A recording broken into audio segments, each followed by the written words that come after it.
Fin de journée dans le tunnel d'Avrier, au nord d'Angers. Un patrouilleur vient de se faire percuter par un camion. La voiture qui suit heurte le mur pour les éviter. Dégagement de fumée, voiture à l'arrêt. L'accident est vite détecté par les caméras de Vinci. Les secours sont enclenchés. Tous savent que c'est un exercice, mais ils ne connaissent pas le scénario choisi. J'espère que je ne l'ai pas tué. Je vous en prie, aidez là. Et là, du coup, j'ai un binôme. Et après, ici, là, tu as deux personnes qui sont dans les niches de sécurité. Celle-là, on s'en occupe pas. En plus des blessés, les pompiers doivent gérer un véhicule en feu. Chaque geste et décision est noté par les organisateurs de l'exercice avec quelques points de vigilance. S'assurer que le placement des véhicules ne gêne pas les renforts qui arrivent.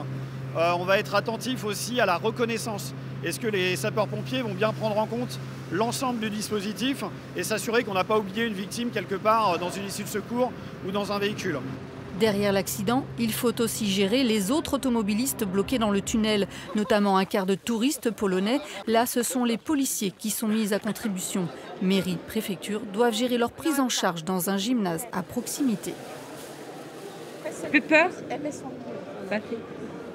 Identity, no car. Là, en fait, la difficulté, c'est le volume de personnes à prendre en charge. C'est ce qu'on appelle, nous, les impliqués. En fait, les personnes ne sont pas blessées, mais elles sont impliquées dans l'événement. Il faut qu'on les mette en sécurité, donc on les sorte de l'autoroute, qu'elles puissent être en sécurité. Là, en l'occurrence, il fait nuit, il est tard, il fait froid, vous avez des enfants, il y a besoin de boire. Plus de 250 personnes ont été mobilisées sur cet exercice grandeur nature. Un gros dispositif mis en place tous les 6 ans car les personnels changent et les techniques et équipements évoluent.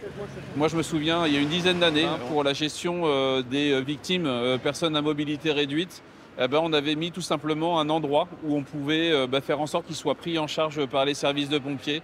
C'est des choses à laquelle on n'avait pas pensé à la conception, mais qui ont été mises en place une fois qu'on avait joué cet exercice. Donc on s'aperçoit qu'on apprend tout le temps. Un premier bilan plutôt positif a été tiré à l'issue de cette longue soirée. Le tunnel lui restera fermé la nuit jusqu'à vendredi pour des travaux d'entretien plus classiques.